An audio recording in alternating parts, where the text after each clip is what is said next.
This is the second episode of Mother Knows Best. I just want to take a moment to talk about toxic mothering. I know that a lot of people have went through trials and tribulations when it comes to their mothers and their maternal relationship. It can take many turns, many ups and downs, especially from a mother to a daughter, daughter to mother. But I find through my knowledge and experience that some of the most detriment influence can be from a toxic mother to a son. I found that this type of relationship can be very, very toxic to a young black man because it makes it very, very difficult for that said black man to find a healthy love relationship between himself and a woman. I think it's so important to understand that as a mom, you are your son's first love, but you're not going to be his only love. And it's so important to understand that a little part of you has to release him in his adulthood so that he can go out and find his mate. I see so many men that find themselves conflicted between their girlfriends, their wives, women they want to share and build their legacy with, and appeasing their mothers. And for the mothers, I would just simply say to you that your child never stops loving you, no matter what you do. And when I say no matter what you do, that means that even if your child knows in their adulthood that your behaviors are a detriment to them and are handicapping, they're still going to love you. And we have this sacred power, this divine power as women and as mothers operating in our divine feminine. We have an obligation to give light and truth to our children, to understand that they do not belong to us. And I say it again, our children do not belong to us. They come through us, and we have a responsibility to them, to groom them, to put them in a position to excel in life. But our children, they're not stamped. We do not stamp them at birth. We simply release them onto this realm. And I think that the sooner we realize this, the better. We should encourage our children to grow, and in that growth, understand that they are individuals under our tutelage, yet they're still individuals. I think sometimes as parents, we can punish our child for not being like us, not understanding that they should be better than us. And whatever tutelage we were under, 9 times out of 10, this tutelage may have needed some updating in and of itself. So whatever they have to express or to bring in is going to be new. And I think we need to understand how to give our children a voice, how to allow them to express themselves in a manner that is of honor and is of a respect. But we should also know that we have just as much to learn from teaching them as they have to learn from listening to us. I think when you get through that line of ego and you realize you're speaking from soul to soul, then when it's time for our children to grow and go, we can do that. We can release them.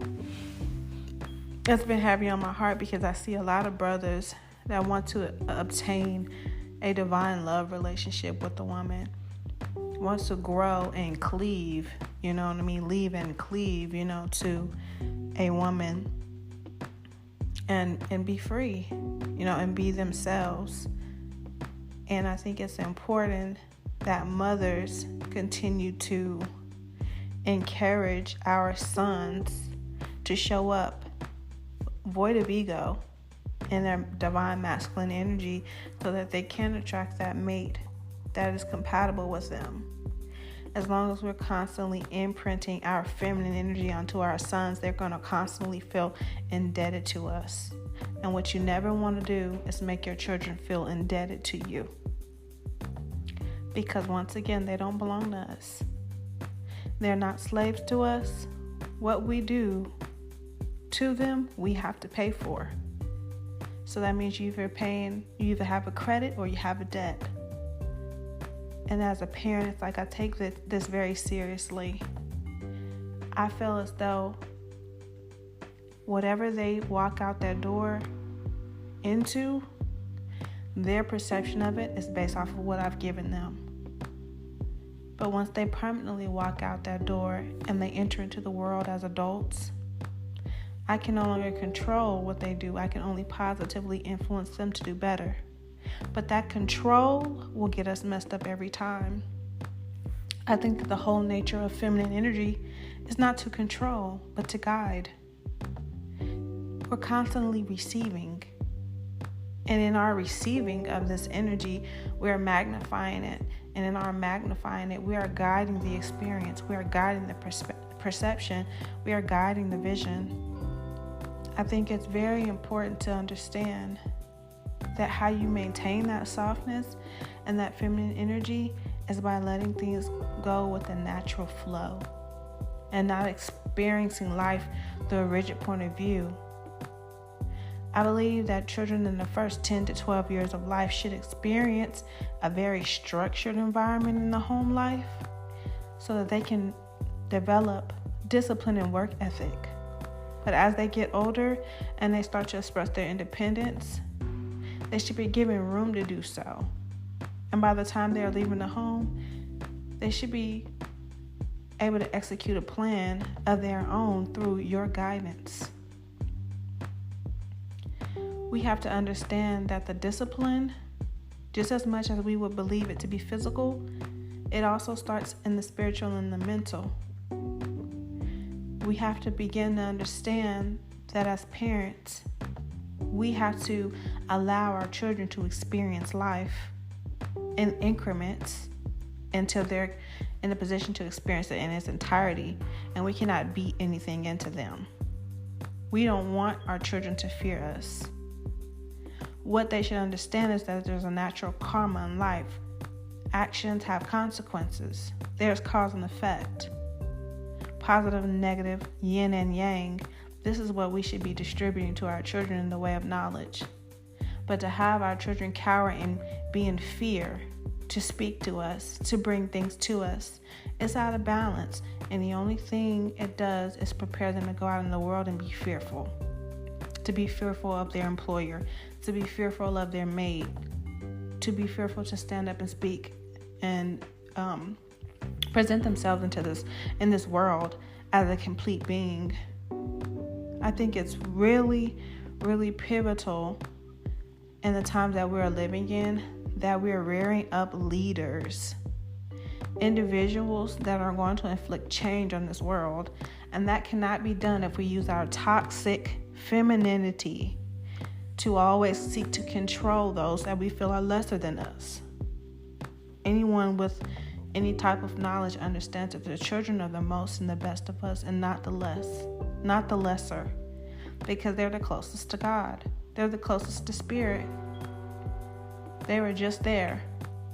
And here we've been here for a while and absorbed all kind of ego, all kind of entitlement, all kind of devilishment from the dimension that we're here in the United States even. I feel like ultimately, if we want to be better parents, we have to put ourselves in the shoes of a child.